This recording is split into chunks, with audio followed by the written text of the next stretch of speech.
नमस्कार माझ्या बालमित्रांनो. आज मी तुम्हाला एक गोष्ट सांगणार आहे बरं का. आज कुठली तिथी आहे माहिती आहे तुम्हाला? कुठला सण आहे? बरोबर, आज आहे ज्येष्ठ पौर्णिमा म्हणजेच वटपौर्णिमा. तुम्हाला माहिती आहे या सणाचं शास्त्रीय महत्त्व काय आहे? पूर्वीच्या काळी वडाच्या झाडावर जाऊन वडाच्या झाडाचं पूजन करण्याची पद्धत सुरू झाली आणि अजूनपर्यंत ही पद्धत चालू आहे बरं का. परंतु ही आपली हिंदू संस्कृती, सनातन हिंदू संस्कृती ही विज्ञानावर आधारित आहे. त्याच्यामुळे वडाच्या झाडाचे उपयोग काय आहेत आणि त्याच्यापासून आपण काय शिकायचं आहे हे आपण आजच्या भागात जाणून घ्यायचा प्रयत्न करू. आपण पाहूया आता वटपौर्णिमेची गोष्ट काय येते. सत्यवान सावित्रीची कथा आपल्या आईबाबांनी आपल्याला सांगितली असेलच. नसेल सांगितली तर त्यांना सांगा की आम्हाला सत्यवान सावित्रीची कथा ऐकून दाखवा. पण आपण त्याच्या व्यतिरिक्त इतर जो भाग आहे तो आज पाहू बरं का. तर मुलांनो, तुम्हाला सांगतो, पूर्वीच्या काळी स्त्रियांना फार मोठ्या प्रमाणात घराबाहेर पडण्याची मुभा नसे.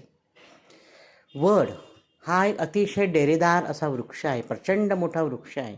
वडाला आता इंग्लिशमध्ये बन्यान ट्री म्हणतात. वड म्हटलं तर कळणार नाही कदाचित, म्हणून बन्यान ट्री म्हणून सांगतो तुम्हाला.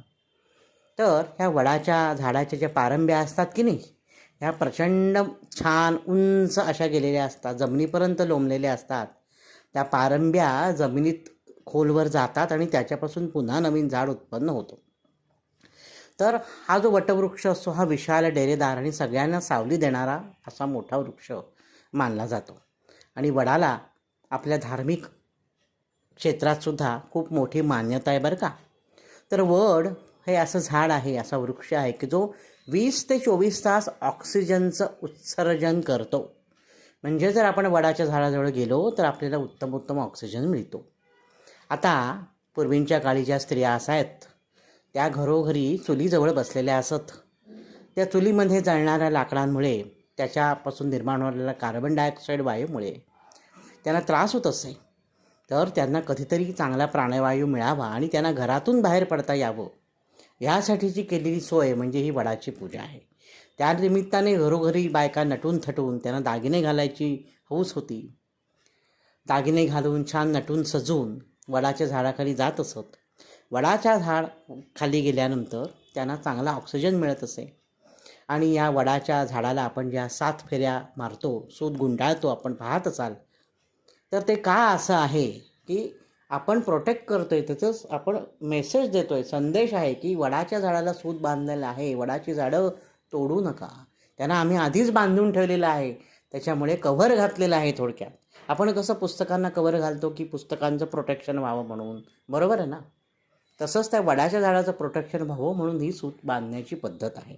सूत बांधलेलं वडाचं झाड असलं की त्या वडाच्या झाडाला कोणीही धक्का लावत नसे, म्हणून जागोजागी वटवृक्ष लावून वटवृक्षाची पूजा करण्याची पद्धत आहे. आणि सूत गुंडाळल्यानंतर त्या वडाच्या झाडाचं रक्षण होत असे, म्हणून ही सूत गुंडाळण्याची पद्धत. आणि 7 फेरे मारतात, आपल्याला माहिती असेल. जन्मोजन्मी म्हणजे 7 जन्म हाच पती मिळावा वगैरे या सगळ्या आख्यायिका नंतर त्याला लावलेले आहेत किंवा नंतर त्याच्यात अंतर्भूत केलेले आहेत. कारण सामान्य माणसाला ते वैज्ञानिक तत्त्व समजणार नाही म्हणून. परंतु आपल्याला माहिती आहे की 12 वर्षांनी आपल्या शरीरातील नवीन पेशी तयार होतात. दर 12 वर्षांनी नवीन शरीरातल्या पेशी तयार होऊन चांगल्या प्रकारे आपलं आयुष्य वाढतं असं आपल्याकडे मान्यता आहे. म्हणून 12 × 7 12 सती 84. आणि पूर्वीच्या काळी काय व्हायचं, लग्न लवकर व्हायची. 16व्या वर्षी वगैरे अशी मुलींची लग्न व्हायची, 13व्या वर्षी, 14व्या वर्षी, 16व्या वर्षी. पुरुषांची लग्न पण अशीच व्हायची, 18व्या वर्षी, 16व्या वर्षी. तर त्याच्यामध्ये जर 1684 + 16 म्हणजे 100, म्हणजे माझा पती 100 वर्ष जगो, त्याला शतायुष्य प्राप्त होवो, ही यामागची भावना आहे. मग वडाच्या झाडाकडनं आपण काय शिकायचं आहे की वडाचं झाड हे प्रचंड मोठं वृक्ष असतो, डेरेदार वृक्ष. आपण पण असंच वृक्षासारखं प्रचंड मोठं व्हायचं आहे, छान नाव कमवायचं आहे, अभ्यास करून भरपूर मोठं व्हायचं आहे. आणि त्यानंतर सर्वांना शीतलता प्रदान करायची, म्हणजे सर्वांना सावली द्यायचं. वडाचा बुंदाचा भक्कम असतो, तसं आपण भक्कमपणे राहिलं पाहिजे, भक्कमपणा आपल्यामध्ये आला पाहिजे. वडाच्या ज्या पारंब्या असतात त्या पारंब्यांना लोंबकळणं हा चांगला एक्झरसाईज असतो आपल्या शरीरासाठी. आणि त्या पारंब्यानं लोंबकळत एका पारंबीवरनं दुसऱ्या पारंबीवरनं हवेतल्या हवेत उडी मारायची असते. हा एक चांगला एक्झरसाईज आहे. त्याच्याने आपलं बॉडीसुद्धा आपलं शरीरसुद्धा चांगलं फिट अँड फाईन राहतं बरं का मुलांनो. तुम्ही सगळ्यांनी वडाच्या झाडाखाली जा आणि त्या पारंब्यानं लोंबकळून बघा किती मजा येते.